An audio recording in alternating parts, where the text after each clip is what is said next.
Hello,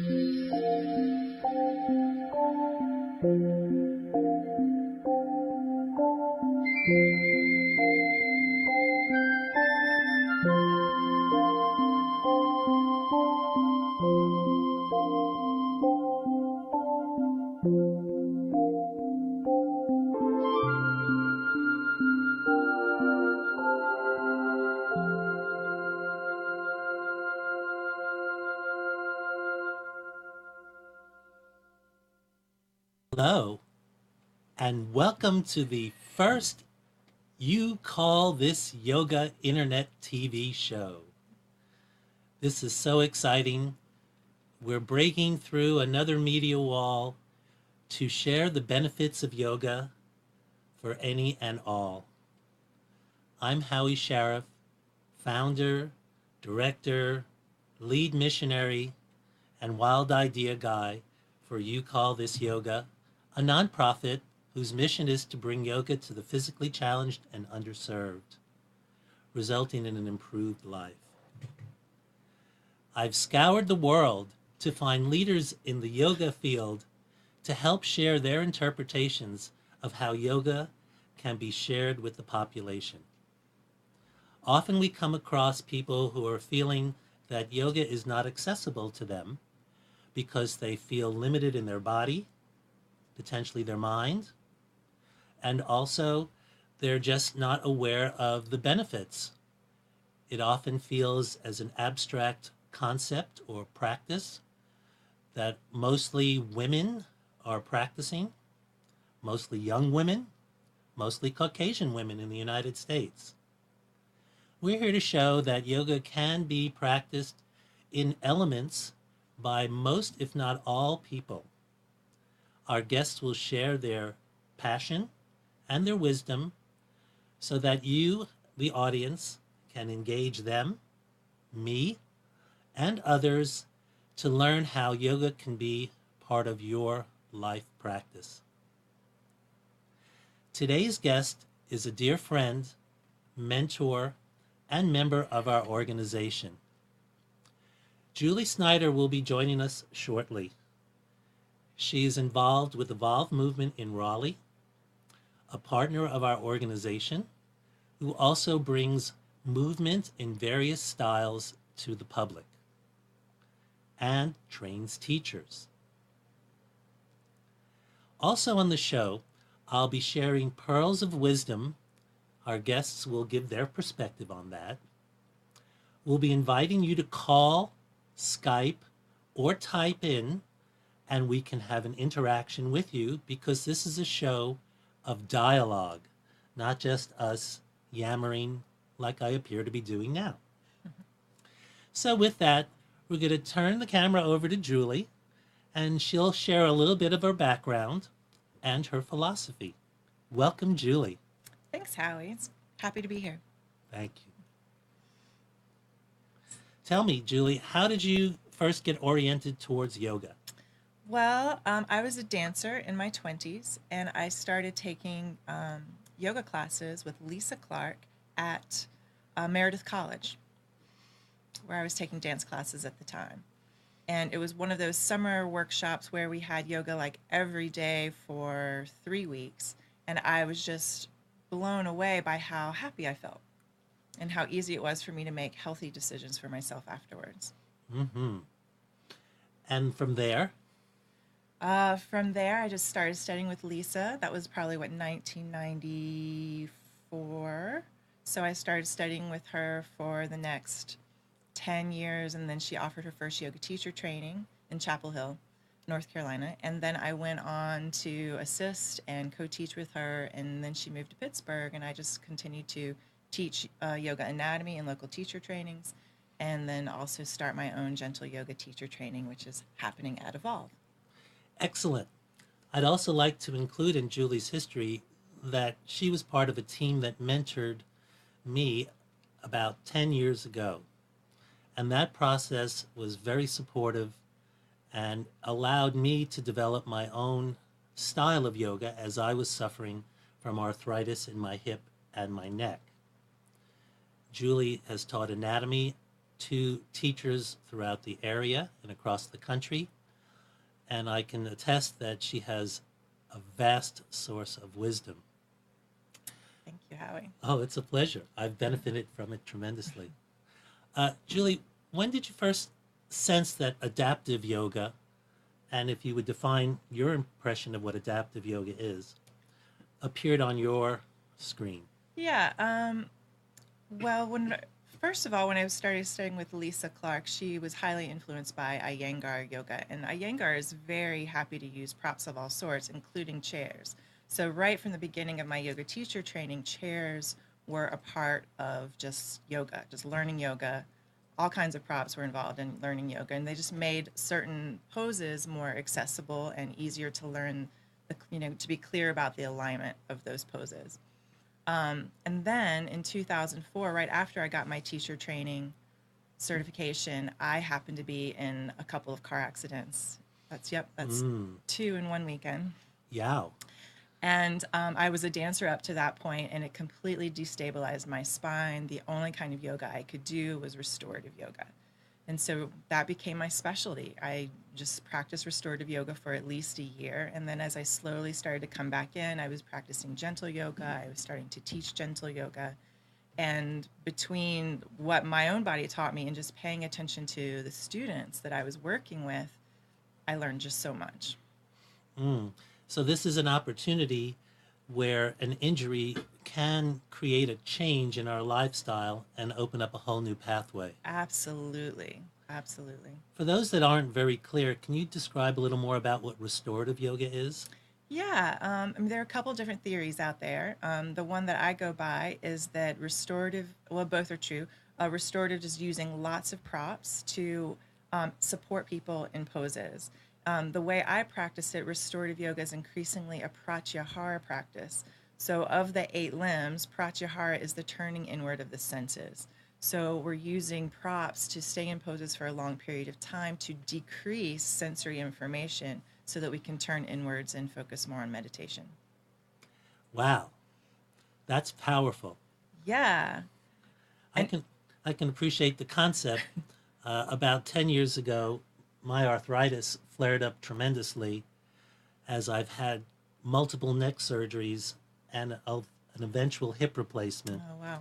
And I've been adapting yoga for my limitations a long time too. Absolutely. Trauma is trauma. It's just a question of to what degree, and that we have the potential of some healing when we're under the right circumstances. That's right. Speaking of the right circumstances, I'd also like to introduce our man behind the camera because he allows us to have the right circumstances. He's Amnon, who is the producer. And say hello, Amnon. Hello, Amnon. Thank you. He's a very responsive fellow, so we have to be careful about what we direct to or to. And if you thought I was random, here's my counterpart. Julie's here to It's great to have you here. Thank you, Amnon. He's not really to my left, but he's really to my right. It's just that we're mirror images right now. So back to the wisdom of yoga. When Julie and I met roughly about 6 years ago, I was an apprentice without any yoga teacher training. Julie was the house genius on anatomy and alternate positioning, and that was helpful for me. We also have some parallel in that I've studied with Judith Lassiter, who is a pioneer in restorative yoga, and that my teacher in town, Julie Rozier, studied with Esther Myers, a pioneer in gentle yoga. So between the two of us, we've managed to adapt yoga to our bodies and look to find ways to share that with the public. Julie has moved towards teaching teachers, and I have moved towards teaching the public, and with Julie's tutelage, also advising teachers in this adaptive mode. We're going to invite people to call, Skype, or chat in. To call 919-518-9773. To Skype, It is Computers 2K Voice. Computers 2K Voice. Feel free to ring us up and share some questions. Right now, we're going to go to our first pearl of wisdom created by moi. Share it, will you, Amnon, please? It's the position of your feet when you're seated or standing or walking. Few of us do. However, practicing awareness of your foot position can translate up the body to greater comfort in the hips and the neck and shoulders. Consider 2 fists apart as the spacing, and you can try that now. Project that down from the knees and the feet, and then consider keeping that spacing, taking a breath in, and lifting your heart. Practice that once in a while, or pretty regularly, and let me know how that feels.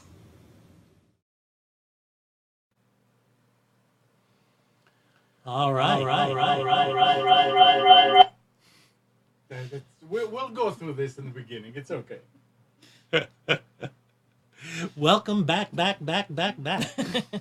See, we're in the mountains, as you can tell, at least behind me, and there's smoke signals, so we're sending out messages, so invariably there'll be some echo.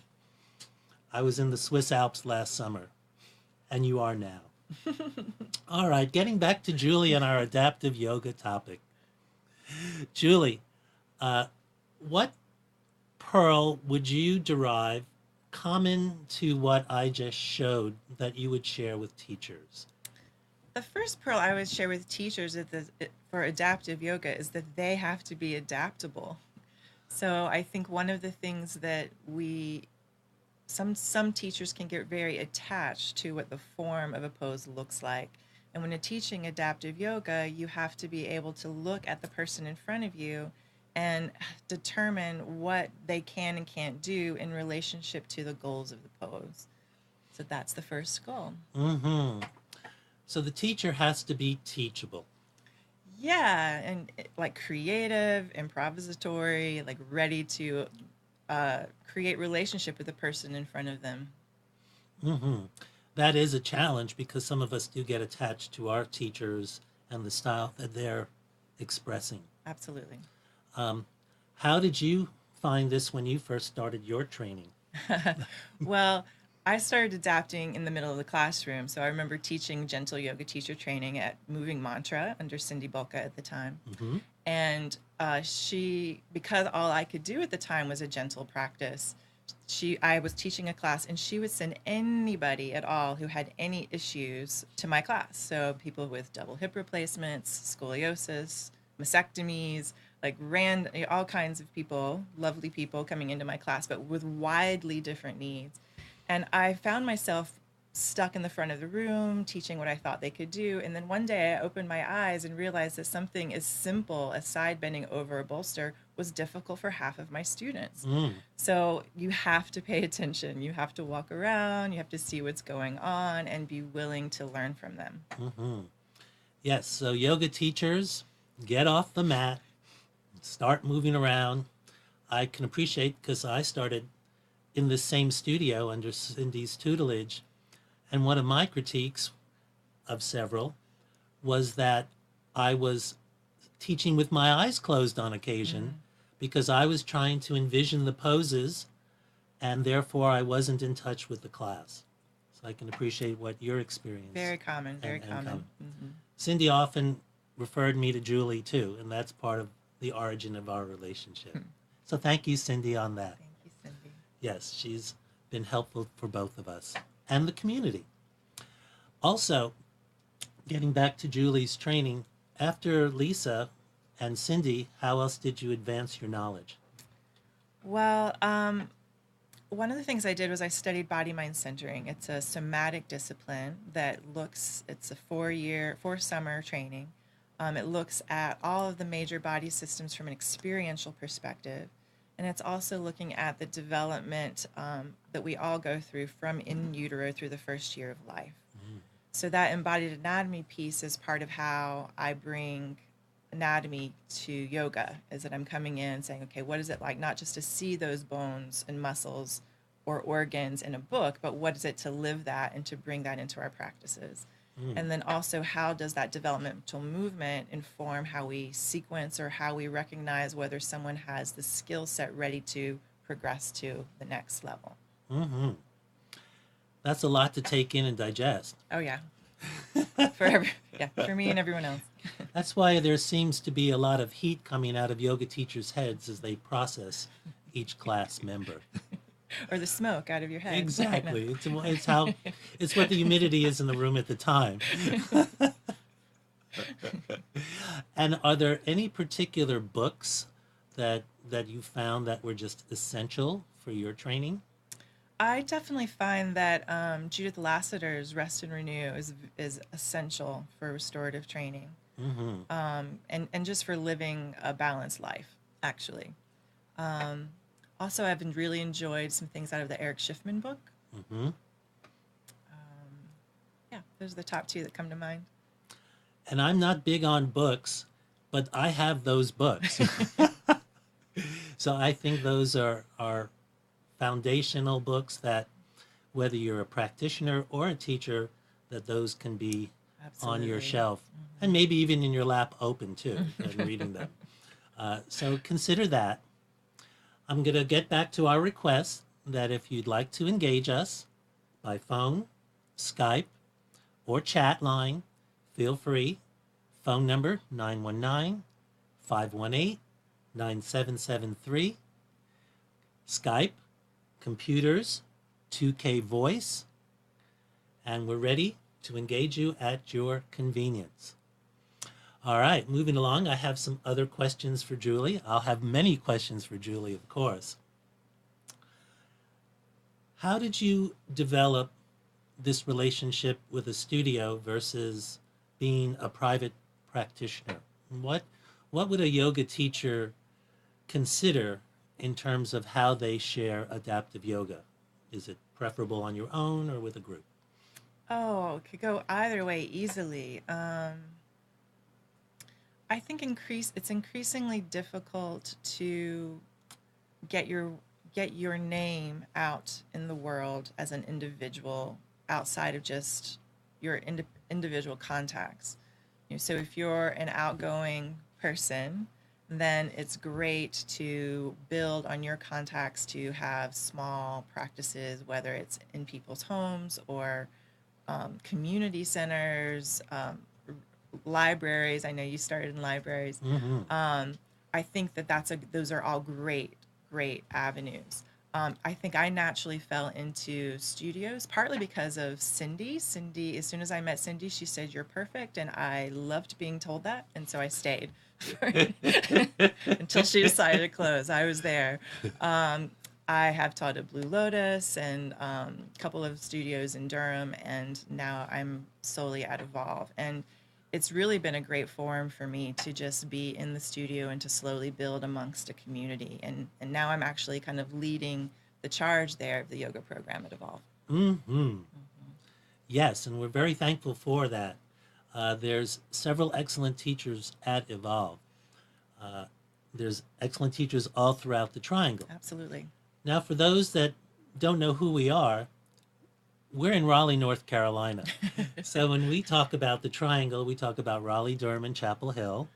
That's the area that we speak of. And our organization, You Call This Yoga, has a mission to help train teachers and place them in the community and raise funds for stipends.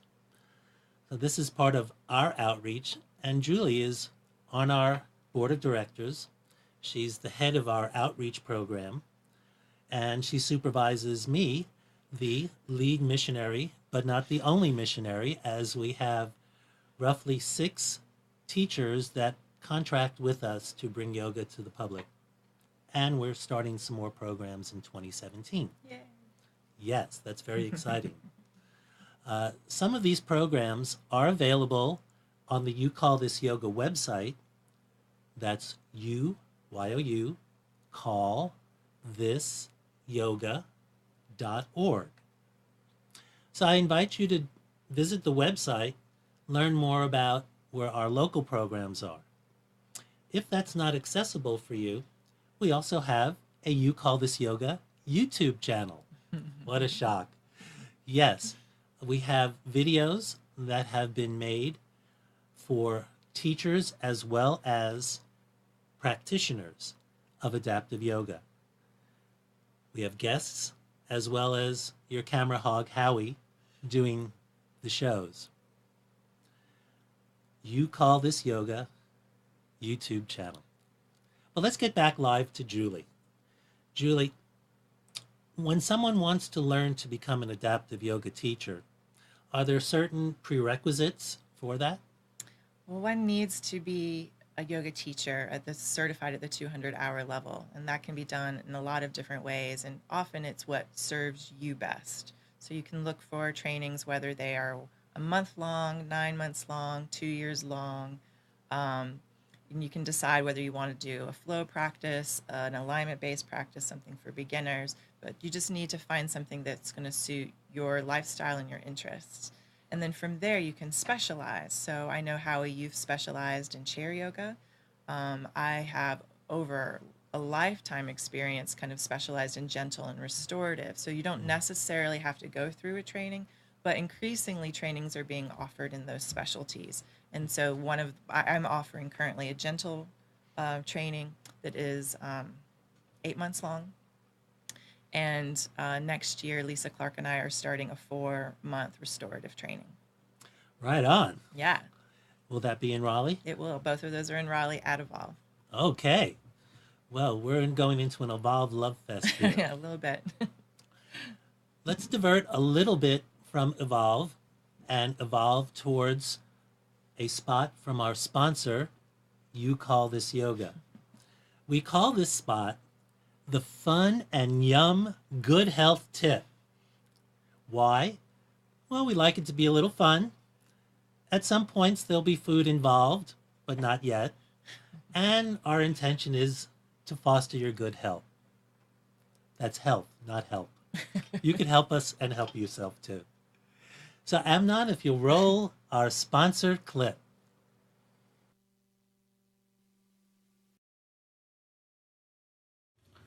I believe that I have found something that could help everybody, especially those that are seated. It is called the lumbar limbo roll. How is this? It's in the shape of a roll. It goes in the lumbar or lower back area, and we push our tailbone down and back under the roll to help invite the front body to come up and forward, have improved spinal shape, and foster better breathing. How do we make one? Fold up a towel or small blanket in a neat way. Roll it up and explore placing it in your lower back area. It's not a pillow, but a roll, so that you're trying to extend and roll your spine upward while you push your tailbone back underneath it, like the limbo going under the bar. Experiment with that carefully and let me know how that feels.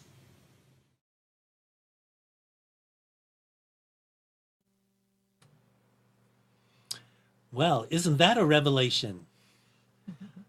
In case you missed some of the nuances, I just happen to have the authentic lumbar limbo roll that I use.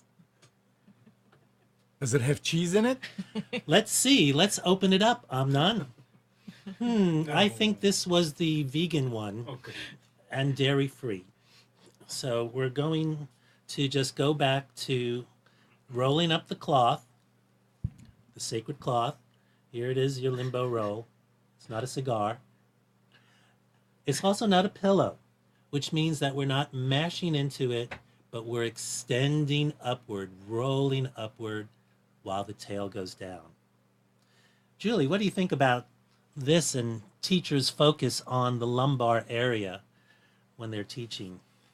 Yeah, I'm also a Pilates teacher, so a lot of times what comes up is just learning what neutral pelvis is and then how to adjust the pelvic roll or pelvic tilt to best support that lumbar curve. Mm-hmm. And of course, one of the biggest things in yoga that get in the way of that is the length of the hamstrings, because the hamstrings attach to the bottom of the pelvis and can pull the pelvis under, which will flatten your lumbar curve. Mm. So, for example, if you're doing down dog, whether that's hands on the chair, hands on the wall, or hands on the floor, you want to pull the pelvis away and focus on how you find that tilt of the pelvis. And sometimes you can't really get the sitting bones up unless you bend the knees to take the pressure off the hamstrings. Mm. So for those that might not have grasped the brilliance of that, often we're sitting slumped over because the chairs may have a design that encourages that. We may develop postures or attitudes that invite slumping or rounding. And this is a reference. So for yoga teachers, it's easy to forget some of this in some poses because there's other activities going on and we may be moving swiftly. But it is important to have proper pelvic support for the spine. For participants, I'd invite you to think of the purl we just did with the feet pressing down and adding this element of the lumbar support, but not pressure, and then exploring that and checking in with us, letting us know what you think. Beautiful. All right, getting back to Julie. I just want to say that Lucky's saying you're doing a great job. Lucky says, all right, Lucky, thank you, Lucky. We're feeling lucky. We have wonderful support and viewership. Did you know that you could call in at 919-518-9773 or Skype in at Computers 2K Voice? We're ready to engage you with your questions. If you have none now, then I have an opportunity for you. We're inviting folks to send in a photo of your favorite adaptive yoga pose. How are you modifying yoga to fit your body or circumstance? It could be as simple as what I demonstrated with the roll. You might have some support for your body in other ways.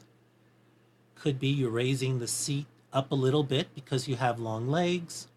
It could be that you're raising your feet up with some foot support because your legs may not reach the floor. It could be props, whatever you think.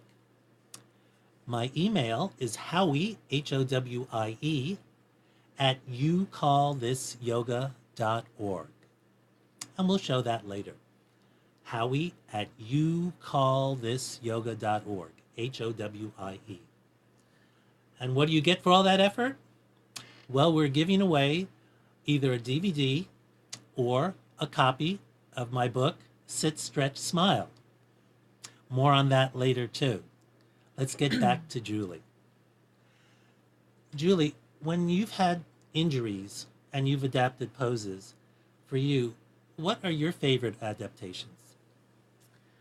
Well, because my injury had to do with my spine being less stable, what I started to do was to practice with a neutral spine exclusively. And so that's one of the things I start to teach when I'm teaching the gentle yoga. When we do our spine class, first of all, we look at the anatomy, but then we also consider what is it to truly practice with a neutral spine the whole time? Like, how does sun salutation change? And then once we start to shift out of neutral, like, how do we let the whole spine arc forward as a unit and the whole spine arc backwards as a unit, so that there isn't a shearing force anywhere in the spine. Mm-hmm. And that completely changes. First of all, you have to have a high quality attunement to your spine as a unit. And then you also have to know where you are in space, kind of listen at every moment to what's happening in your spine. That's pretty sophisticated. I can appreciate having plates in my neck and a prosthesis in my hip, that there's all sorts of disconnect in that spot. And that's a lot to take on. Right. For practitioners who might feel that this is a little beyond them, I'd like to encourage you to think of elements of poses. It's not so critical that you go through the whole pose swiftly, or at least what you think is the whole pose, because you might be, as Julie said, shearing something, torquing, twisting, whatever the damage might be. You could be inviting that by going too swiftly and without support. When we talk about a neutral spine, there are natural curves in the spine. It has a sense of an S snaking up. When we're seated in improperly shaped chairs, and that's usually about 99.9% of them, then you're likely to not have a neutral spine, especially if your feet aren't drawn down flat on the floor, 2 fists apart. Oi. So therefore, it's a constant struggle to find neutral spine, even in daily life. So we'll invite you to explore elements of this. How can we explore elements further? Well, we're going to invite Amnon to share another pearl. Let's crack open an oyster, Amnon, and see what's inside. Do you ever notice the positioning of your hands and elbows on your body, whether you're resting on your legs while seated or standing? Well, let's consider that for a moment. I'd like to encourage you to have your elbows by your side, as opposed to sloped outward, causing slumping in your body, or just dangling somewhere without any awareness. Why is that helpful?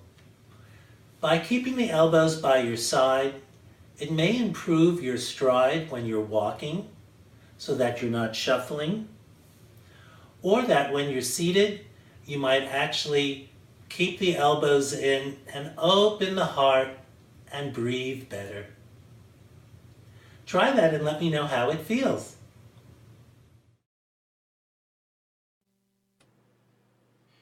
All right, what was I yammering about over there?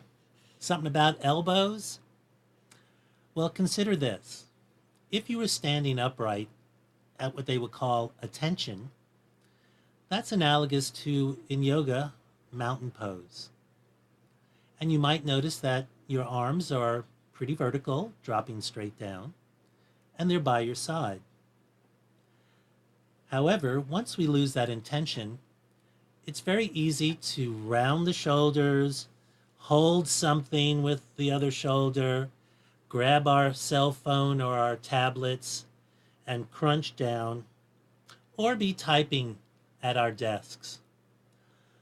That could be pretty compromising. Once the elbows leave your side, you're inclined to round the shoulders. So that's what I'm inviting you to explore, is keeping the elbows by your side. Julie, what do you think? Or Amnon, what do you think? I think this is great, but there is a comment here. Sandy saying, "Can you please repeat names and authors of recommended books?" Certainly. Take it away, Julie. So the first one was Rest and Renew. All of a sudden, I'm not sure that's exactly the title of it. Right. Restore and Renew. No, that's our program. Anyway, Rest and Renew. it's by Judith Lassiter. So very close to that. It's on restorative yoga. And the other one is Eric Schiffman. Do you know the title of that book? No, I have an on-air mental blank. Me too. But But Sandy, Schiffman. feel free to tell us, because we can't look it up right now. That's right. We could, but it would be kind of rude. So if you'll share that. But Eric Schiffman and Judith Lassiter. Yes. I can appreciate that. Wonderful. All right, back to where we were. I was asking Julie about elbow positioning. I found that because I've had issues with paralysis, temporarily, fortunately. Obviously, the tongue is fine. And mobility issues. I've lost the ability to walk for limited amounts of time and had to do extensive rehabilitation. Right. Also, as a former dentist, my elbows were all over the place despite ergonomic training in school. That's why I'm seated now in this upright position with prosthetics. So, what do you think of teachers focusing on the elbows? This is potentially outside the box. Yeah, I don't see it much. And I would even say that I don't focus a whole lot on the elbows either. What I am noticing, I mean, when you're talking about elbows in a chair pose, usually you're working with people with chairs that do have arms. And so you don't want to prop your elbows onto those chair arms so that your shoulders end up around your ears. Which you're currently doing, as Amnon's pointing out.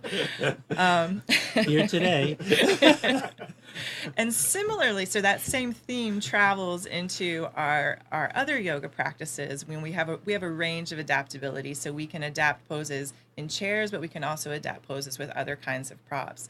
And so sometimes when I look at someone in, let's say, a lunge, for example, and they have their hands on blocks, if they're newer, they might be locking their elbows and shoulders up to the ears. And so then we have to slowly teach them to how to use their legs, how to use their cores, and how to get lighter in their hands so that they can relax the shoulders. So part of what's happening is that you're not using enough core support so that you start to do it in the arms and shoulders. Mm-hmm. And I'll just harp again that might extend down to the feet and the pelvis, and that this cascades up the body into some sense of collapse that we've accommodated. That's right. So I can appreciate that. Folks, if you'd like to see videos of yoga teachers practicing adaptive yoga, consider going to the You Call This Yoga YouTube channel. Before we had the You Call This Yoga channel, I have the Howie 1055 channel. So you might find both channels sharing the same video or some that are individual for each channel. So Julie's been teaching at Evolve. She's also the program director at You Call This Yoga. You Call This Yoga's nonprofit mission travels throughout Raleigh, Durham, and Chapel Hill, supporting teachers. We're bringing yoga to the community. I've been interrupted. Here's a news flash. Eric Schiffman, the spirit and practice to moving into stillness. Spirit and practice to moving into stillness. Thank you, Sandy, or whoever provided this chain of information. Actually, Susan. Susan, even better. Well, good. Thank you, Susan. Both of them. Everybody, the whole library is open. So much that I didn't remember the last thing I said. So thanks for the interruption. So getting back to Julie. Teachers, if you have any questions about how to move towards becoming an adaptive yoga teacher, please engage Julie. She's online, and she's also accessible through our You Call This Yoga organization and Facebook page. So Julie, I have a question for you also about the business of being a yoga teacher. Not a great business often, but very rewarding in the sense of personal growth. How do you sense that the community in the world is ready for adaptive yoga? Where do you see the opportunities and where do you see the challenges as a teacher? Interesting. We have an increasingly aging population, and I think that is a great window for styles of yoga to meet that population. And we have actively aging people. So, well, what do I mean by that? We have people who are getting older who are very active, and they want an active practice, but it also needs to be able to adapt to their aging needs. So maybe there are longer warm ups or the availability of some props, but they still get a chance to feel like they've worked out. If that's what they're looking for. Increasingly, an older population is also looking for ways to practice mindfulness and meditation, to work more on pranayama and restorative. That as we age, we want different things from our practice. And so practice isn't always about the physical component of it. We'll also see an older population with increasing needs for doing chair-based work, whether that's active chair-based work or more gentle, which is your focus primarily. Yes. Yeah. Now I remember what I was talking about too. Thank you for that segue back into it. So with our organization, You Call This Yoga, Julie's supervision of a program that I started was mentorship for teachers towards gaining knowledge about adaptive yoga. Since this is something that I'm practicing most of the day because of my physical challenges and probably mental issues too, that I'm constantly looking to enroll people that can represent our organization. Our span is the Triangle area, this 3-county region, and a little peripheral to that. And we've been successful in mentoring or affiliating with skilled teachers. For us, we provide opportunities to observe, learn and read, dialogue with us, and eventually we hope to facilitate positioning you in the community. We have programs that are existing already in Raleigh, and we're growing some further in Durham and the Chapel Hill area. So if you're teachers in this area and you'd like to learn more about how to advance under direct supervision from Julie in her programming, or through our organization, You Call This Yoga, feel free to reach out at youcallthisyoga.org or email me, howie@youcallthisyoga.org. Getting back to our dialogue with Julie and you, feel free to call in 919-518-9773, Skype, computers to voice. Back to Julie. Julie, when you started this program at Evolve, what did you sense the long-term projection of this would be? Where do you see teacher training going for adaptive yoga? I started thinking about this when I went to medical school for a year and hated it. And when I decided to return home, I asked myself, what is it that I wanted to offer? And I just started to list out all of the things that I had to offer from my background. And what I looked at it looked like a therapeutic yoga training. Mm-hmm. And so then I started to connect with the International Association of Yoga Therapists to see what was going on. And right around that time, they had created certain guidelines for what they thought a yoga therapy program could look like. And so I followed that for a while. I went to a conference where they had a meeting of the membership of schools and considered doing that. So they were, at the time, a lot of people were offering maybe 300-hour certifications for yoga therapy. But what they decided to do in creating this curriculum was to turn that into a 1,000-hour program, which was daunting. Mm-hmm. And so I approached that. I thought about it. And then at some point, when it actually came time to act, I decided that I was going to step away from that in the short term and focus on what I could offer in terms of specialty trainings for people who are already certified. So the gentle yoga is something that might eventually move in towards a therapeutic training, but for now it's simply a specialty program, a 100-hour specialty program. And that seems rather doable because it's paced, incremental, and very supportive, where they're practicing what they're learning as they go. Yeah, and those in it would say that it has plenty of rigor and work as well. Probably more than they would like.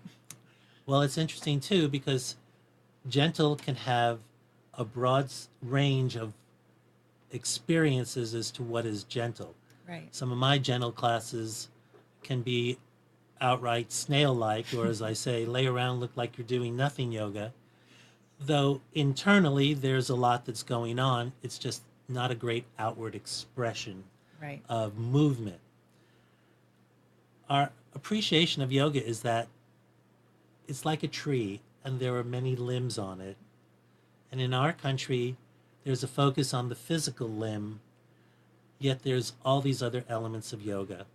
And that's what this show is about, is we're sprinkling in some of the physical, but we're also showing that there's many channels for people to access the benefits of yoga by practicing elements of them with mindfulness. Mm-hmm. The ultimate goal is to relax and prepare the body to meditate and to clear the mind. I personally have a lot of physical challenges, as I mentioned, and I have to negotiate just sitting up and relaxing on a chair without creeping my shoulders up to my ears. And meditation is not easy for me from a physical perspective, let alone the mental perspective, because I'm a pretty busy fellow. So, Julie, how would you encourage teachers to foster positioning of the body so that their students can be more relaxed when we reach that wonderful opportunity to meditate in class? Yeah, I mean, to me, the whole yoga practice, the physical practice in particular, every single pose should be a balance of effort and ease. So you're looking for just enough effort to perform the pose, but once you have that, you should find a way to be easeful within that pose. And so then, like if you're doing that all along through your physical practice, by the time you get to your sitting practice, then you're already, ease is part of the process. Mm-hmm. But props are useful for that. So you can use walls, chairs, the lumbar roll that you showed. Lots of props. Here it is, the lumbar roll. The floating rumbar roll. Rumbar. Rumba. All right. Well, there are very significant numbers of nuances to create ease in the body. Doesn't always start out that way because we're used to slumping and collapsing and not paying attention to our body. If you are, you're probably in the minority because you've had enough critical mass of injuries to invite that. So let's look back at those pearls before we throw one more on the strand. Consider those feet pressing downward, 2 fists apart. Lumbar support, if achievable, on a flat chair. Elbows by your side. And Amnon will now run pearl number 3.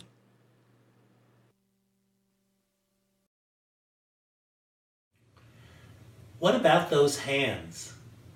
Do you ever consider the positioning of them? Sometimes we may have our hands up by accident, but I would venture to say that most of the time the palms are oriented downward. Whether you're seated and typing or doing all sorts of activities, or standing with the palms down, it may invite closing forward of the front body and some hitching up of the neck and shoulders. Consider turning the palms up, tucking the shoulders in, and breathing. By doing this, you may engage your shoulder blades more fully and invite a deeper breath.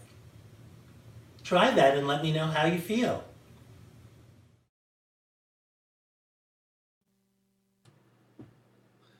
All right. Well, we're building that necklace or earrings or ring, however you want to use your pearls.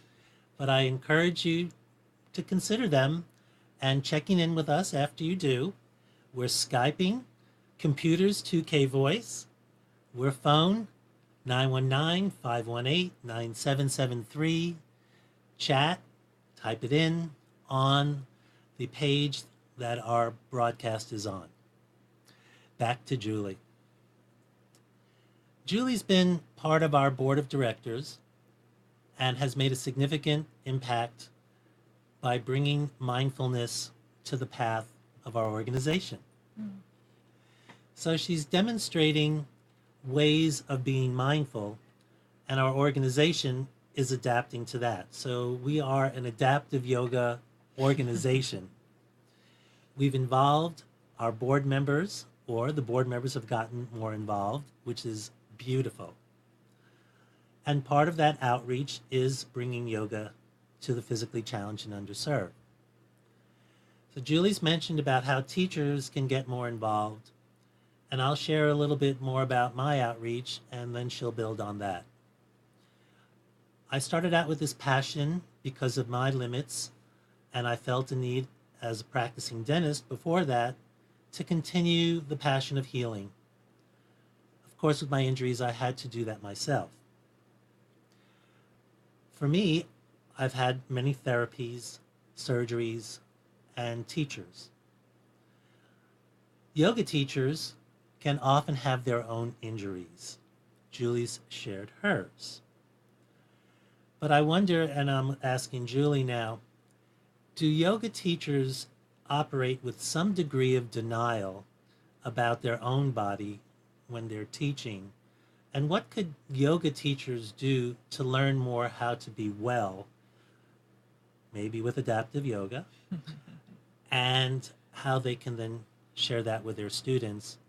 Or is there a big disparity between who they are and what they preach? That's a good one. On That was a mouthful. Many layers there. I'm still chewing on it. Keep chewing. Yes is the answer. I think a lot of teachers, it's absolutely part of the journey as a teacher is to learn how to self-care while teaching. Because a lot of times, if you are walking the room, you haven't warmed up sufficiently as your students to demo a pose. And then if you're offering a more challenging pose, then chances are you're going to do that probably on your dominant side and then perpetuate your own injuries. A lot of SI joint issues, a lot of shoulder issues among yoga teachers. Every now and then, especially if you're practicing yoga with your students, you're going to see that even more. So if you're teaching a lot of classes and you're practicing with your students, you're going to get injured and injured and injured over and over again. One of the best ways you can do this is walk the room and get your students to demo poses. Not necessarily your most advanced student, but the student that might actually have something to teach the room. So if there's something going on with a student, you ask them if it's okay to show this, then you can have them demonstrate, and then you can do a correction on them like everyone in the room needs. So it's not like you're isolating them alone. And then everyone can go back to their mat and perform that correction. So it's a great way to keep it out of your own body. The other thing was about this kind of mask that we put on. And I think as teachers, we do that. We step into the role of the student or the teacher, and we assume all of the projections that students put on us, that we practice every day, an hour, 2 hours a day, that we are somehow spiritual beings better than everybody else, that we can perform these great feats instead of being just normal, everyday people with everyday problems who struggle to find a way to fit their practice in like everyone else. Mm-hmm. True. I feel that my practice is personalized for me, and I use it as a laboratory for my class, but that's because I operate in a very narrow bandwidth, and it works for me, and that's who I teach. But I've come to appreciate over time, I've seen a lot of yoga teachers with a lot of injuries because of their fluidity and their flexibility, but not necessarily an awareness of their body positioning. So I can appreciate that. Teachers, heal yourselves or teach yourselves. And while you're off the mat, I'll invite you to consider your feet positioning, your elbows, your hands, and get that lumbar limbo roll. You probably have a towel in the laundry room right now, just dying to meet you. Julie's taken her scarf, and she's preserved her wellness there too.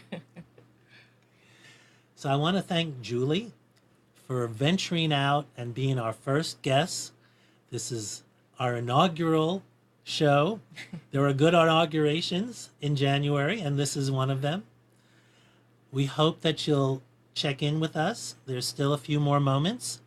919-518-9773. Computers 2K Voice on Skype. Also, the You Call This Yoga YouTube channel, Howie 1055 YouTube channel, as well as our website, youcallthisyoga.org, for information about classes, and if you're a teacher, how to join our team of dedicated, supported individuals in bringing yoga to the physically challenged and underserved. Thank you, Julie. This is a wonderful treat to have you here. Thank you, Howard. I cherish your wisdom and ability to adapt to a new situation that you had never been in before. Yes, it's been an adventure. It is. So what's next, viewers and listeners? Well, this show will be on YouTube, and it'll be archived on the page for Nissan Communications. It'll eventually be on the You Call This Yoga channel. Next week, we have a wonderful guest, Robert Sidoti, the founder of Broga. Broga.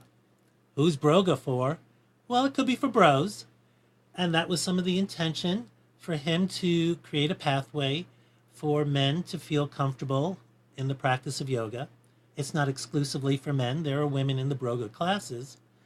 But men have their own unique challenges. And ladies, you don't have to roll your eyes too significantly.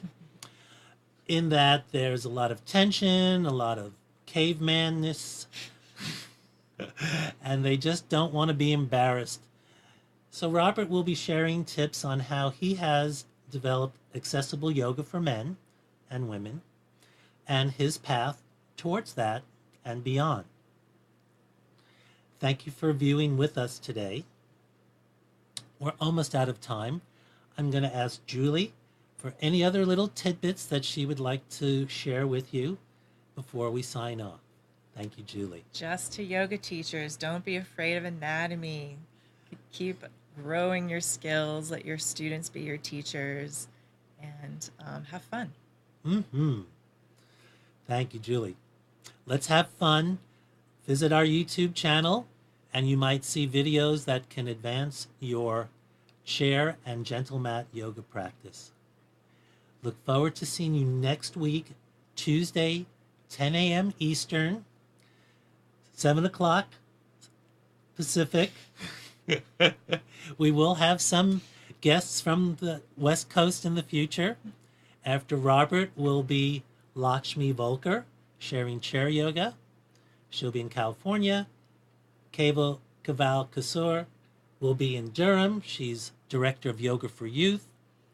And then Giovanna Hyman of Accessible Yoga from California. Thanks for tuning in, and we look forward to engaging further with you soon on learning about accessible yoga everywhere. Namaste.